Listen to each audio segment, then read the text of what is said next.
The stories on the street corner tell of the Raqs-e-Murda, the macabre dance of freshly decapitated bodies when boiling oil was poured over them. In 1993, the power struggle between Afghanistan's factions had degenerated into a savage ethnic war, with major mujahideen groups uniting against the Hazara underclass in Kabul. There were men, it is said, killed by having nails hammered into their heads.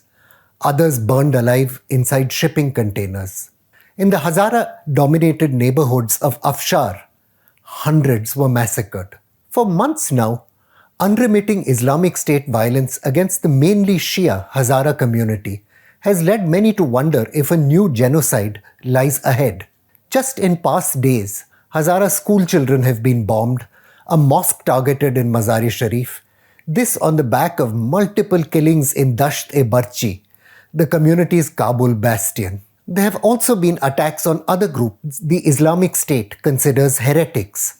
Friday's bombing of a Kunduz mosque linked to Sunni folk Islam is part of a wider pattern of strikes against religious and ethnic minorities. Heresy is the pretext though, not the target itself. The Islamic State is using the deep wellspring of ethnic religious hatred in Afghanistan to gain political legitimacy. The end it seeks is the overthrow of the Taliban's Islamic Emirate, a project that is gaining momentum because of the grinding economic crisis in Afghanistan, frustration among rank-and-file Islamist fighters that victory has brought them no material rewards, and divisions within the Taliban itself. From early 2015, pamphlets began to be posted on the walls of Hazara neighborhoods in Kabul, denouncing the Shia as infidels. Later that year, in March, the jihadist group staged its first attack, a bombing outside a Shia mosque which claimed one life. These attacks became almost routine. There were bombings in Zabul, Balkh and Ghazni, in some cases killing women and children. In 2016, a religious procession was bombed, along with a mosque and a mainly Hazara political protest. The first Afghan volunteers to fight in Syria had left Afghanistan around 2012, drawn from the ranks of the Taliban and its Pakistani counterpart, the Tehreek-e-Taliban Pakistan or TTP. TTP leader Hafiz Saeed Khan, for example, dispatched over 100 volunteers to fight with Al-Qaeda's affiliate in the country, Al-Nusra. The Islamic Emirate of Afghanistan's de facto second-in-command, Sirajuddin Haqqani, also sent several hundred volunteers. Late in 2014, Afghan intelligence began reporting that the Islamic State itself had set up training camps in Kunar and dispatched small units of fighters into other regions such as Farah and Nangarhar. The attacks on Hazaras spiked in 2018, with a series of lethal attacks on community institutions in Kabul, among others a wrestling club and a tuition center. Hundreds were killed. Following this though, the Islamic State campaign fell off. The consequence, Afsandyar Mir has noted, of, I quote, sustained targeting from three sides: the United States military, the former Afghan government, and the Afghan Taliban. Then, as the Afghan Republic began to collapse, Islamic State violence surged again. In May 2021, 85 people were killed in an attack on the Sayyidul Shuhada High School. In August, a suicide attack on the airport, which was, by the way, carried out by a one-time Noida engineering student who was held for plotting attacks in India but later freed by the Taliban from Kabul prison, killed more than 70 people. In October, up to 80 worshippers at the Guzar-e-Sayyidabad mosque in Kunduz were blown up in a suicide attack. A week later, 2 suicide attackers blew themselves up at Kandahar's Bibi Fatima Mosque, killing more than 40. Last year, United Nations Special Representative Deborah Lyons noted that the Islamic State now seemed to be, and I quote, present in nearly all provinces and increasingly active. Islamic State attacks, she noticed, had more than tripled last year, a sudden and unexplained increase in capability.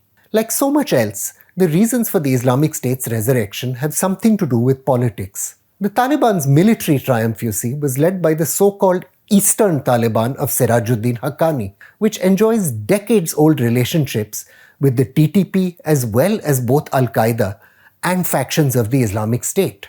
Anas Haqqani, a brother of Sirajuddin Haqqani, and his paternal uncle Khalilur Rahman Haqqani played a key role in bringing about the collapse of the Afghan Republic last year. The new Islamic Emirate government, though, was dominated by figures who held office before 9/11, mainly from southern Afghanistan or the so-called Southern Taliban.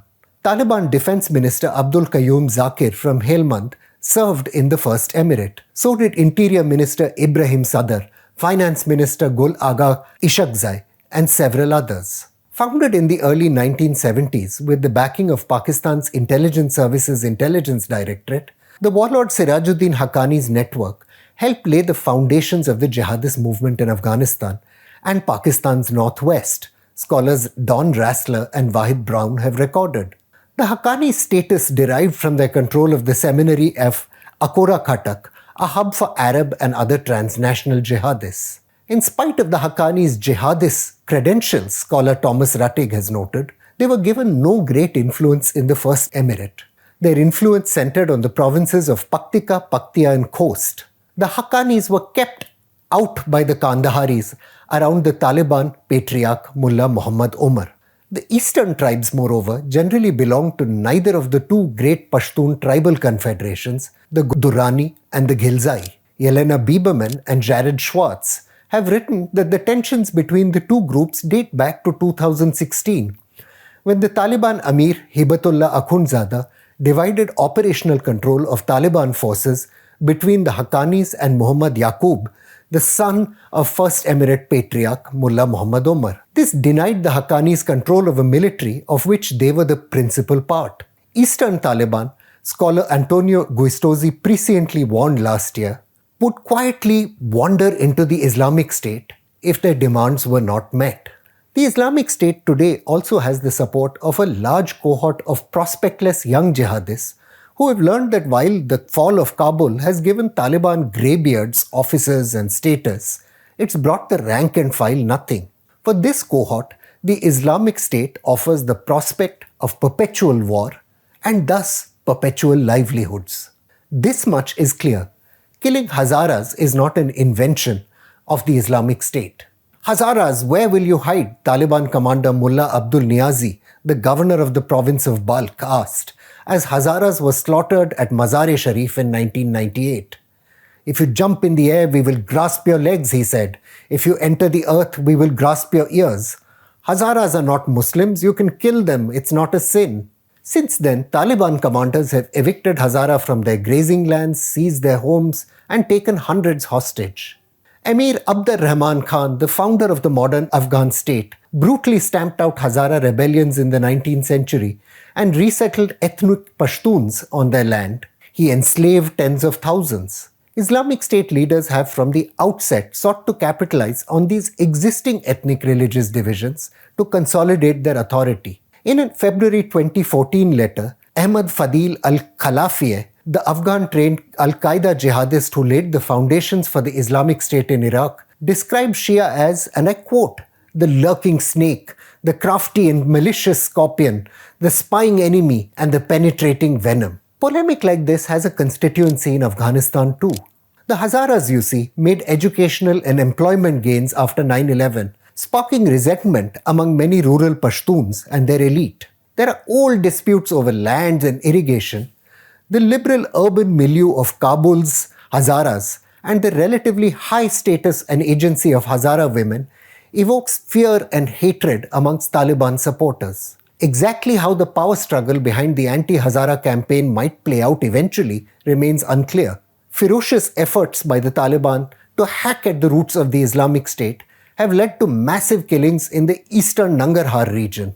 The Islamic State, scholar Oved Lobel has written, has given back as good as it's getting, executing Islamic State bureaucrats and officials. This much is indeed clear. President Joe Biden, when he pulled American troops out of Afghanistan, vowed an end to the forever war. In Afghanistan, that forever war is very far from ending. I'm Praveen Swami, and I'm National Security Editor of ThePrint.